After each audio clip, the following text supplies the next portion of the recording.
Good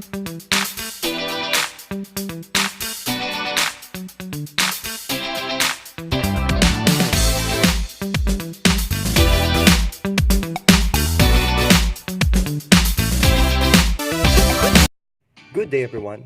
This day we're going to learn the mean and the variance of a random variable. So the formula that we're going to use in finding the mean is mean is equals to summation of x times the probability of x.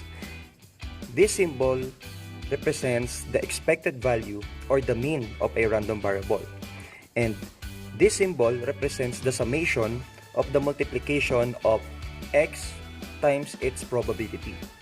And the formula for finding the variance is equals to the summation of x minus mean squared multiplied to the probability of x. This represents as the sample space, and then this represents the mean that we get from our probability distribution, and then multiply it to the value of probability of x. Now let's have an example. Let's say we have this given value for the sample space of x. X is equals to 2, 5, and 9. And then it have probability for every x or for every sample space, which is 0.24, 0.48, and 0.28. Now, how can we find the mean or the expected value of this probability distribution? So now, let's use the formula for finding the mean. So, summation of x times the probability of x. To satisfy our formula, we need to create a table to answer the following. So, x for the sample space and for the probability of x. And another table for the multiplication of x and probability of x. Now, the sample space are 2, 5, and 4. And the probability for 2 is 0.24. Probability for 5 is 0.48.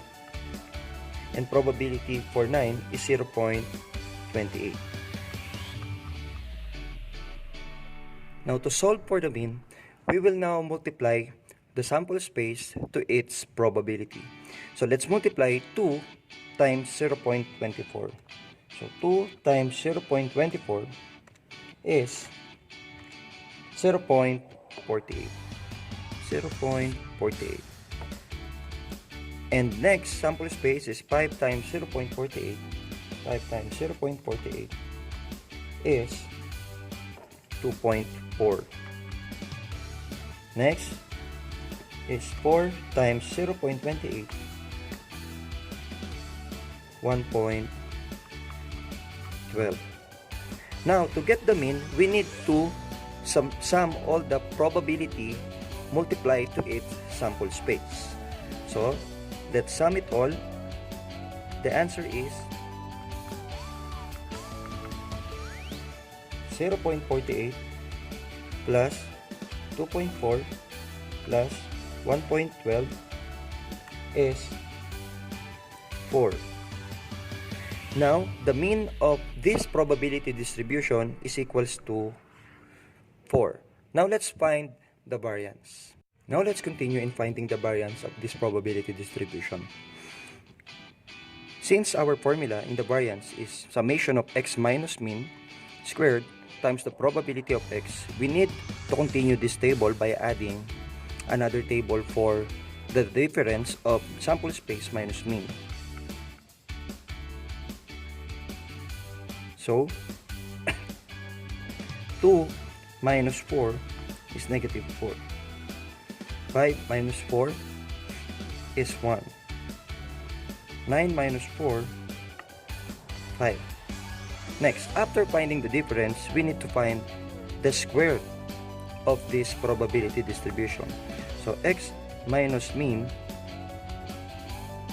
squared. So, negative 4 squared is 16. 1 squared, 1. 5 squared is 25. After that, we already satisfy this part of variance. So, we need now to multiply it to its probability, to the probability of x. So x minus mean squared multiply to the probability of x. Now let's multiply. So 0.24